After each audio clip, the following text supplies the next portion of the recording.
Hi everyone, it's Jackie with Full Moon Loan Designs, and while I'm starting out just at the desk, or my table, with my Cricut this morning, this is going to be a project I'm working on today. So I'm going to do some little short stretches of video and probably some still photos and string them together later. But my first step here is I've cut out a round. This is like an 11-inch circle with some 3-inch circles cut out of it. I actually cut 2 layers out of craft board and have little tabs in between just so I can lift this up when I'm done. But my plan is to sift white powder, like Val's Heavy White, over these round spaces. And then what I've got cutting out now, and what I just did a few of, are some stencils that I can then lay down over these. And they're cut just a little bit bigger at 3.5 inches, but that way I can lay these down, sift the colors over of what I want to do, and then I'm going to fire those. They're basically going to be powder wafers as toppers. And if you've been following Val's work, she made some really cool powder topped flows, like little stacks. So a little multi-step process, but this is the first part, and I will continue this on after I get this set up downstairs. Okay, we're ready for step 2, but not quite ready for step 2. I have just set these up to show you what it's going to look like once I get my powder down. I just wanted to make sure everything would lay out okay. They overlap a little bit. Again, these individual rounds I cut at 3.5 inches, but my actual opening for the designs are 3 inches, which are what I cut out of this larger stencil. And hopefully I don't do that while I'm working and bump it. I think it should be light enough when I get done, because we're not going super heavy, that I'll be able to just lift this up. But what I'm going to do first is I'm going to use the Heavy White. I'm going to set up a little piece of paper. I'm going to pause the camera, go get my sifters, because of course I started out here not completely set up. But I am going to put on my mask and get the sifters and start with this first step of putting the Heavy White down. So let me pause for just a moment. All right, I do have my mask on. Hopefully I'm still sounding clear enough. I've got my white powder that I'm going to start with. I'm going to step away from where my camera is set up because it's right over where I need to work and I don't want to bump it. Off camera over here, I've got a piece of paper set down so that I don't have to waste the powder that goes through the sifter when I first start.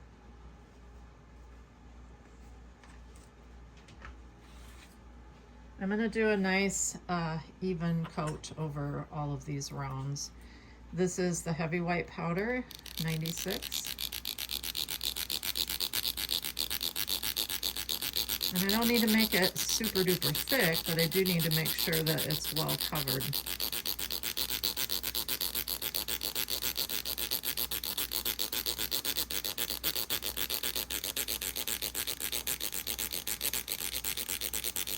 I'm trying not to get on the outside of this, but I will be able to go through with a paintbrush once I'm done and clean it up.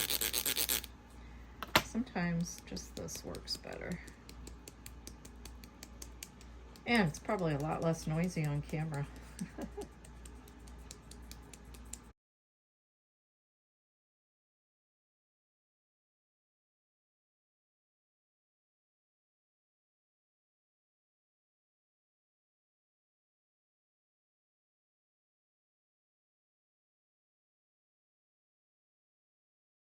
Okay, I think that looks pretty well coated. Now I'm going to take my little individual ones and carefully lay them down without bumping this, hopefully.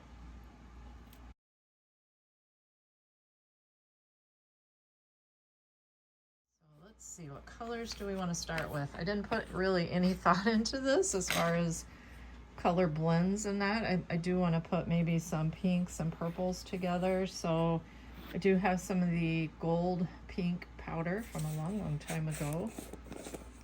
I might just do some of that. I'm going to start with this center one and work my way out.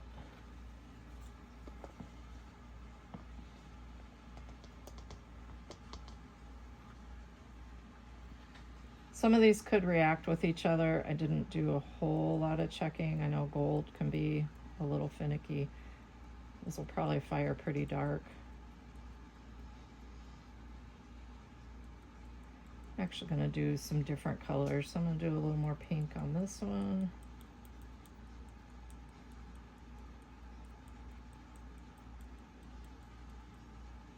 And maybe one other one.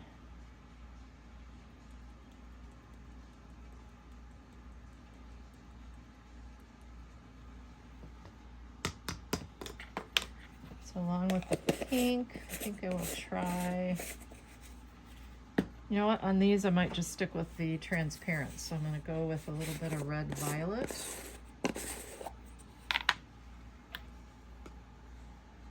These are all 96. These are all from Val Cox. Some of these colors may or may not still be available. I've had a stash for a while.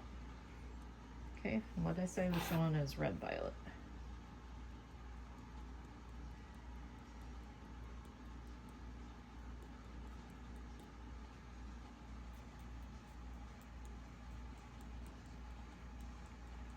Because her colors are so nice and dense, I don't think I really have to put a ton on here to get a cool effect.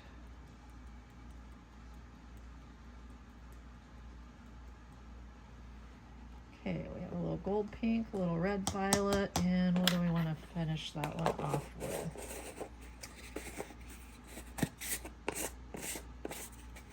Thinking maybe the azure blue. That could be pretty.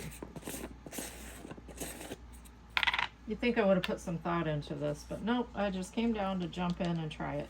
If you followed me for a while, you know that's kind of my gig.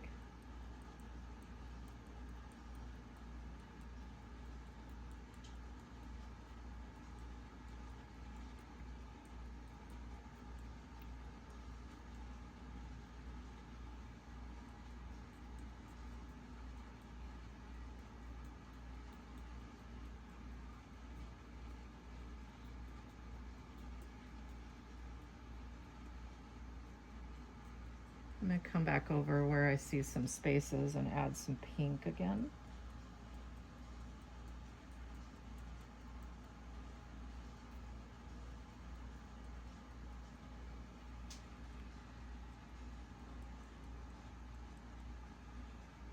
But again, that pink will fire quite dark, so I don't really want to go too heavy with it.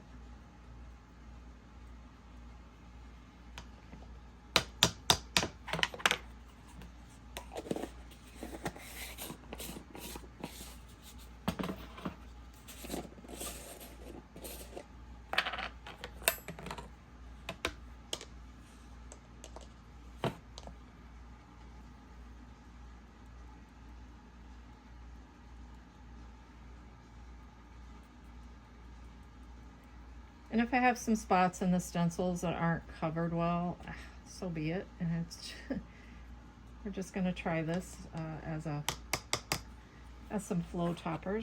I'm not going to do them all at once. I'll probably start with one or two. But I am going to fire all of these wafers. Okay, so those are my transparent colors. Oh, I do have a violet blue that's transparent and an aquamarine. Let's do something with green and maybe the Plum Royale. I like green and purple together. Let's see what happens with that.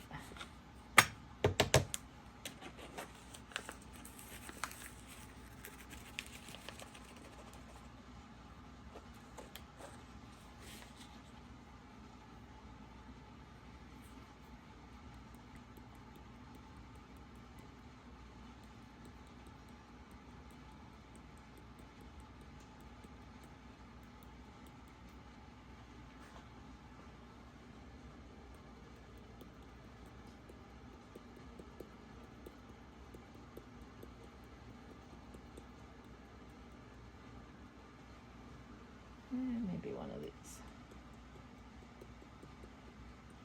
You know, I could really be picky, use a tiny sifter, do leaves of green, but you know what? These are going to flow out and they're not even going to look like the designs that they are today,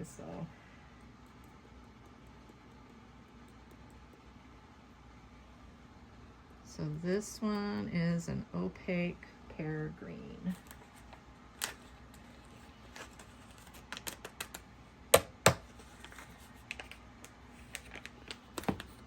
Let's try Plum Royale. Almost sounds like Palm Royale. Palm Royale. Wasn't that a series recently on Apple TV? I think that was the name of it. Really good series with Kristen Wiig was in it. A few others. I've digressed. All right, let's add our plum.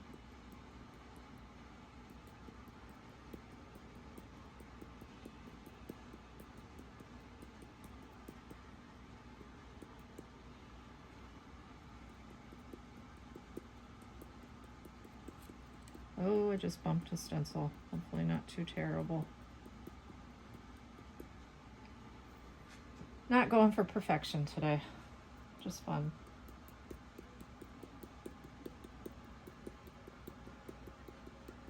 Might actually add another color in here. Maybe some of the blue, the violet blue transparent. Because it will be on white. It'll be more like an opal. I think I've got, let's add a little bit more there.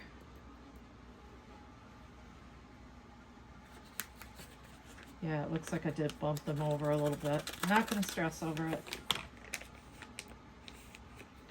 Let's do the violet blue.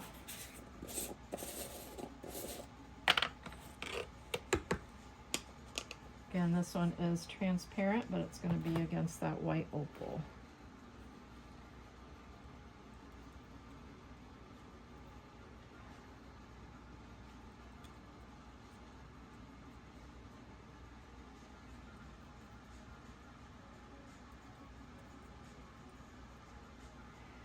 And then I think I will start with violet over here. Maybe I'll just kind of do a center darker and fan out with something else on that one. Here, just random.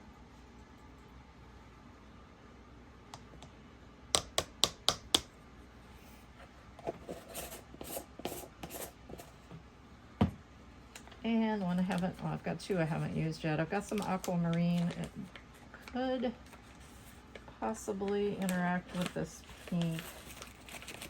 But you know what? I might put a little bit on there. I could always add some clear too between where I want to add colors that might react, but again, not going for perfect today.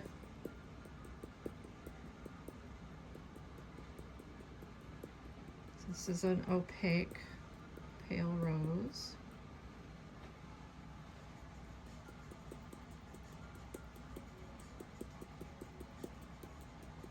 It's a little hard to see it against the white, but I can at least see where it's falling.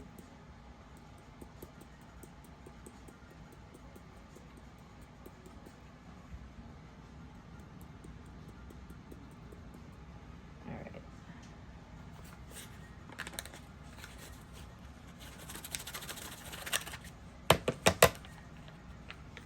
Okay, I do have my aquamarine. I didn't put anywhere. Well, let's just throw a little bit on there.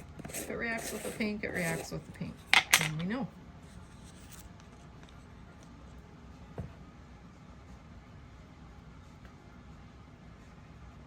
I'm going to put some over some pink just to see.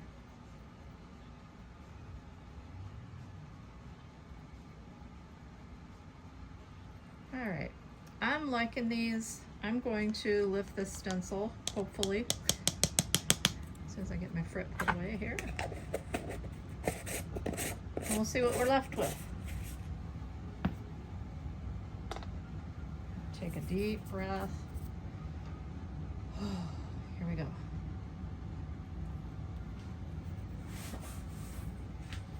Okay, those look pretty cool. No idea what they're going to look like after they fire. I should go over them maybe with a little bit of clear just to give them a little bit more substance. I can't even say it. And I'm wondering if I should try to attempt to put the round back down, or if I just want to go over it all. I might just do the round. Let's see if we can do that without terribly messing them up.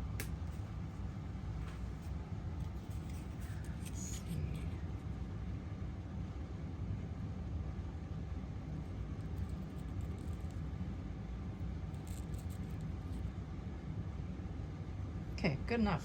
I am going to get my clear. Just a second.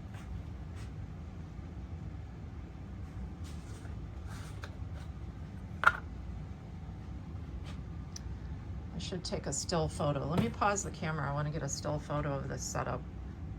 Okay, this may not be necessary. I'm just going to go over it all, and this will get loud, so I probably will speed this up and take the sound out. But I am going to try to do a nice heavy coat of clear over all of them.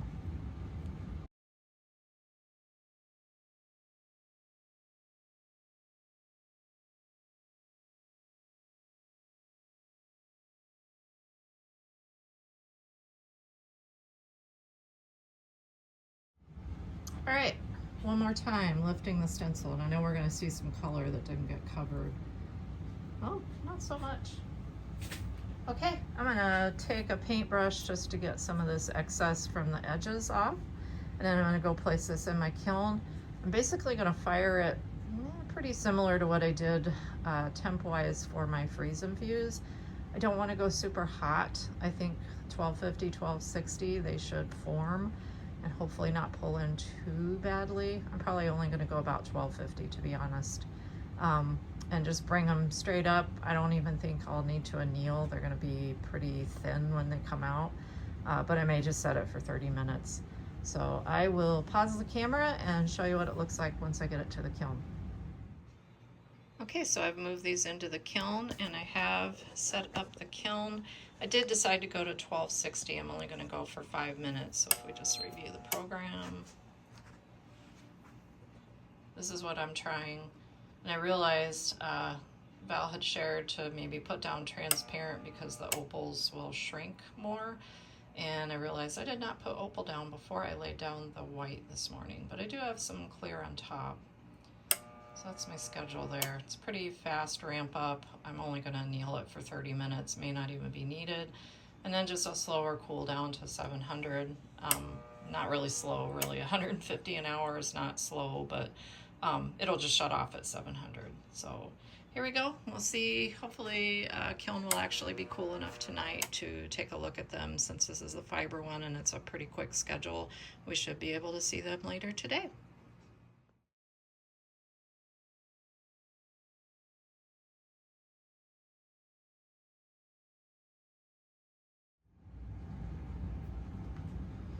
So here are the flow toppers out of the kiln, and to try to remember all these colors without going back through my notes. But they are powder wafers, so they are thin. They did shrink in size. Let's see, we'll compare them here to the original. So yeah, you can tell they were 3 inches. They're now, without measuring that, I'm gonna say they're more like 2.5. Let's see, closer to 2, about 2 1/4.